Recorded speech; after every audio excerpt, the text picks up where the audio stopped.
Indonesia.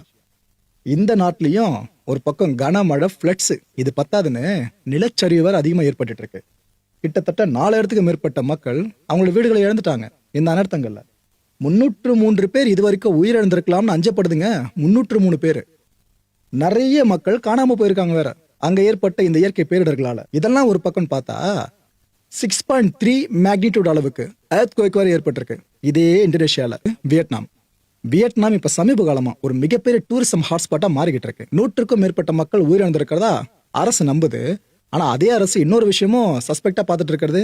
இல்ல, இந்த numbers இன்னும் அதிகமா போக தான் வாய்ப்பு இருக்குன்னு நினைக்கிறாங்க. ஏன்னா டிசாஸ்டர்ஸ் காட்சிகள் பார்க்கும்போது உங்களுக்கே தெரியாது இதை சொல்றேன்னு சொல்லிட்டு. இந்த மலைப்பாங்கான இடங்கள்ல நிலச்சரிவுகள் அதிகமா ஏற்பட்டு இருக்கு இந்த வியட்நாம்ல.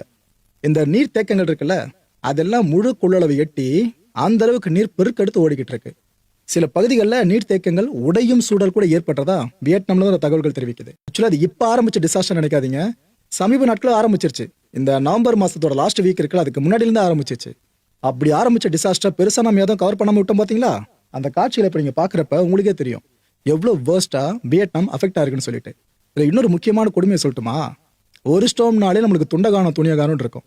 ஆனா வியட்நாம்ல 15க்கும் மேற்பட்ட ஸ்டோம்ஸ். இதனாலதான் சொன்ன மற்ற நாடுகளை காட்டிலும் அதிகமா சவுத் ஈஸ்ட் ஏஷியால பாதிக்கப்பட்டிருக்க நாடு வியட்நாம்னு சொல்லிட்டு. ஒரு ஸ்டோம் போச்சா இன்னொன்னு போனா இன்னொன்னு வந்துகிட்டே இருக்குங்க. இந்த அளவுக்கு இந்த சவுத் ஈஸ்ட் ஏஷியால நாடுகள் பாதிக்கப்பட்டு இருக்கணும். அதோட பார்டர் பகுதியா இருக்க மலேசியா, அங்க மட்டும் பாதிப்பு இல்லாம இருக்கும். அங்கே இந்த எல்லை பகுதியில வெள்ளப்பெருக்க பார்க்க முடிஞ்சிருந்துச்சு. மக்களை இந்த கான்டென்ட்டை பொறுத்தவரைக்கும் நாமெல்லாம் சிந்திக்க வேண்டியது ஒரே ஒரு விஷயம் தான். டிசம்பர் அப்படின்றது ஏஷியாவுக்கே டிசாஸ்டர் மந்தா மாறிடுச்சு. பொதுவாக நம்ம சென்னை சார்ந்து சொல்லுவோம், ஆனா சவுத் ஈஸ்ட் ஏஷியா முழுக்க நிலைமை இப்ப இப்படி மாறிடுச்சுங்க.